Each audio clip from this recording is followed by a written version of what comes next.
It really depends on how we see this threat continue to manifest itself and our judgment about how much time we have. This regime is so close now to threatening the United States and others with a nuclear weapon that we really have to move with a great deal of urgency on sanctions, on diplomacy, and on preparing, if necessary, a military option.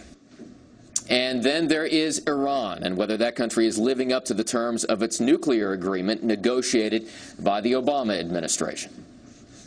We live with it can't be giving this regime cover to develop a nuclear capability. And so a lot of things have to happen immediately. Rigorous enforcement of that agreement.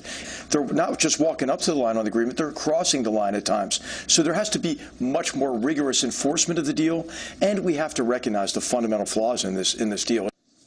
All right, and that's kind of a preview of what we expect to hear from the president himself when he addresses the General Assembly tomorrow. And the other issue that the UN will tackle is the organization itself and what needs to change at the UN. And, of course, as we all know, the president has been very critical of the United Nations. Heather and Rob. Will be very interesting. Sure will. Doug, thank you so much. Thank you. All right, Dianne Feinstein now defending her grilling of President Trump's judicial nominee. Amy Coney Barrett is a candidate to fill a vacancy on the 7th U.S. Circuit Court of Appeals. The California senator explaining why she questioned Barrett over her Catholic faith. I think Catholicism is a great religion.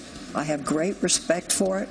This is a woman that has no real trial or court experience, and therefore there is no record. All we have to look at are her writings, and in her writings she makes some statements which are questionable, which deserve questions. Feinstein, usually a pretty straight shooter, criticized by many Catholics and conservatives last month after saying Barrett's past writings showed the, quote, dogma lives loudly with you. Well, Joe Arpaio firing back at a judge for questioning the authority of President Trump's pardon.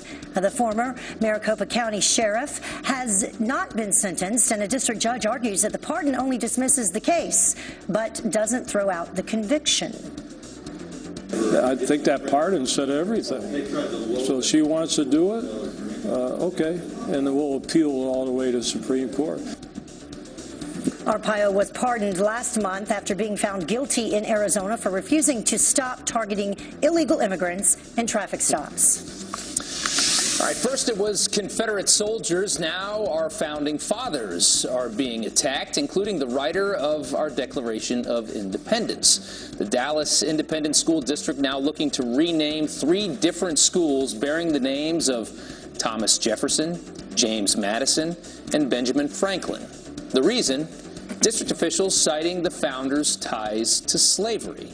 This comes days after a prominent Robert E. Lee statue was removed from a park in Dallas, supporters calling it a symbol of injustice. So this continues. Yesterday was Constitution Day, by the way.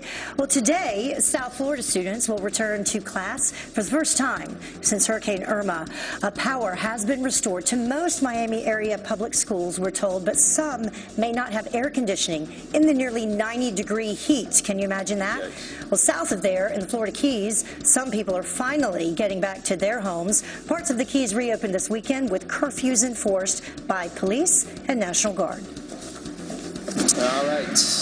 We'll go to the weather now. As if the devastation left behind by Hurricane Irma was not enough, the Caribbean is now staring down yet another Hurricane, Maria. Do not need this. The Category 1 hurricane is expected to make landfall today in the Leeward Islands, bringing winds of up to 85 miles per hour. Adam Klotz joins us now live from the Weather Center with more on this. Adam, is it really going to hit? Yeah, this one's going to hit, and it's just been incredibly active out there. We've got Maria right now. We've got Jose. Even way off to the east, we're looking at Lee. Now, that one's not going to be an issue. I'm going to pay attention to these first two. Jose is actually the closest to land right now, moving up the east coast, currently a Category 1 storm. Going to continue to weaken, eventually turning into just a tropical storm. We're going to see areas along the east coast get at least light impacts from this as we're under tropical storm watches and warnings from the mid-Atlantic stretching all the way up into New England. island here throughout today into the overnight hours as this makes that move. This is the wind field, and you see it really getting close to the coastline, maybe not making it all the way there. I do think if you live right along the coast, you're going to see a little bit of rain. You're going to see those winds increase over the course of the next couple of days as this passes you by. Certainly the surf is going to get a bit choppier, and you're going to be talking about a possibility of seeing some higher rip currents here. Now, the other story is Maria, as we're going to be tracking this one. Starting right now as a Category 1 storm, but quickly up to a 3, a Category 4 as it moves across the Leeward Islands, eventually moving over Puerto Rico through the DR. And then you're seeing it make this turn up through the Bahamas. There's Florida for you to give you a little bit of reference. So there's your turn. Not expecting this one to run back over towards the Keys, but all of those islands that just saw Irma, and this is Irma's path right there, you can see it behind it, are about to see at least another round of a pretty major hurricane. So those folks need to be hunkering down here in the next 12 hours or so, guys. Through the U.S. Virgin Islands again? That's what it's St. looking like Thomas, right now, St. but you're still looking at a fairly wide berth there. But yeah, that's what we're looking at. Wow. God, what a season this has been, and it's so early. It's just unbelievable. Adam, thank you so still much. Time. Thanks. Well, the time now is about 20 minutes before the top of the hour, and political punches taking center stage at the Emmys. Go figure at the Emmy Awards. Listen. The Americans has hotter spies than the Russia inquiry. Even treason's better on TV. Unlike the president. So funny. Social media exploding with outrage to the politically charged show. And the White House making a dream come true for this 11-year-old kid with his lawnmower. It was really something special. Why is a former New York Times reporter, though, saying that this was a dangerous statement on child labor? We're going to talk about that. And President Trump trying a new tactic against North Korea, using Twitter to taunt Kim Jong-un. Will it work? A fair and balanced debate up next. And I think it's gonna be a long, long time. Touchdown brings me round again to find I'm not the man they think I am at home. Oh, no, no, no. I'm a rocket man, burning out his fuse out there alone. Politics taking center stage at the Primetime Emmy Awards. The Americans has hotter spies than the Russia inquiry. Even treason's better on TV. Unlike the presidency, Emmys go to the winner of the popular vote. This will be the largest audience to witness an Emmys, period. Imagine if your president was not beloved by Nazis. All you men up there, you put that orange wig on, it's birth control, trust me. Mr. President, here is your Emmy. In 2017, we still refuse to be controlled by a sexist, egotistical, lying, hypocritical bigot. All right. The internet, a lot of people on the internet, we should say, wants to know why political punches were even being thrown at all in an awards show. It's a question we've been asking a lot over the last 6 months, and Carly Shimkus is here with some of the biggest moments from last night, and I didn't actually get to catch the show. Yeah, well, it's deja vu all over again. Exactly. You didn't need to watch the show. When we get the ratings, we're going to let you know what they are, and I can't wait to see that's a good point. Yeah. We can talk about that a little later. But it is known as TV's biggest night. But politics, as you just saw, was front and center at the 69th Annual Emmy Awards. Now, the Trump jokes were kind of woven into the entire show and acceptance speeches and things like that. But host Stephen Colbert wasted absolutely no time. He opened the show with a Trump-bashing song and dance number that's getting a lot of play on social media today. Some people saying, you know, whether you like him or not, people are just sick of all the political talk during award shows like Datesy. He posted this tweet saying, you open a live event slamming the person America legally voted as your president. Mr. Colbert, you are so lucky to have the freedom of speech. Well, I agree with that freedom of speech part, at least. Mark on Twitter says, remember when the Emmys were about the arts and not washed-up celebs giving their meaningless opinions on politics? Wow.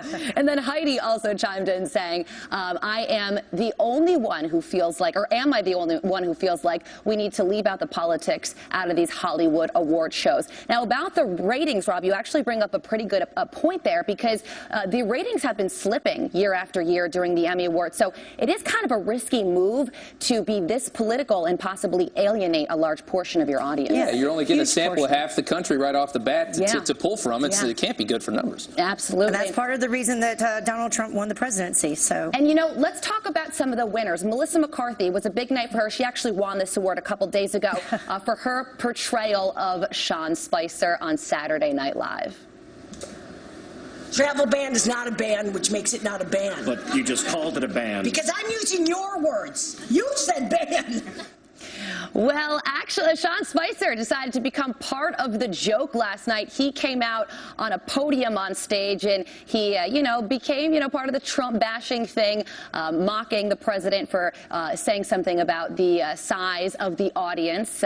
So a lot of people, though, were looking at Melissa McCarthy during that moment, and her face became a viral meme on social media. Kabir says that it was absolute gold. Her reaction was absolute gold, and a lot of people are talking about how surprising it was. This person says everyone's face is Melissa McCarthy's face when Sean Spicer decided to come on stage. I'm surprised that he agreed to do that at all. So I was one of the people if he's still awake after one of the after parties and watching by chance, I want to know what they paid him. I want to know what the number was. You think he got some money for that? I bet he got $500,000 to do it. You got to make fun of yourself, though. Man. Well, another winner last night. This guy won big. Sterling K. Brown. He won lead actor in a drama for his work on This Is Us. It was the moment he'd been waiting for, right? But his moment got cut short because they had to pull his acceptance speech really, really short. Take a listen. Nobody got that loud music. Writers, I love you. You are our life's blood. Our producers and directors, I love you. I'm good.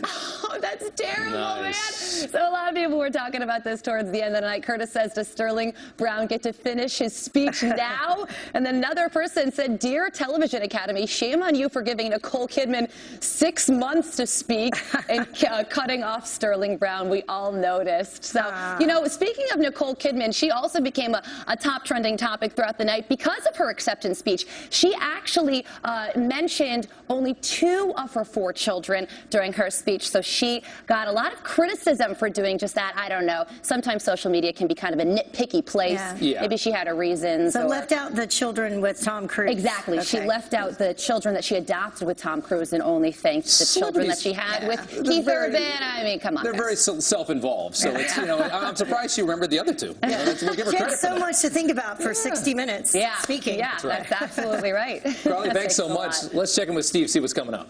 Hey, Robin, Heather. Good morning to you. I hope not. I don't go too long because it would be awful if they had that really loud music that would indicate that I had gone.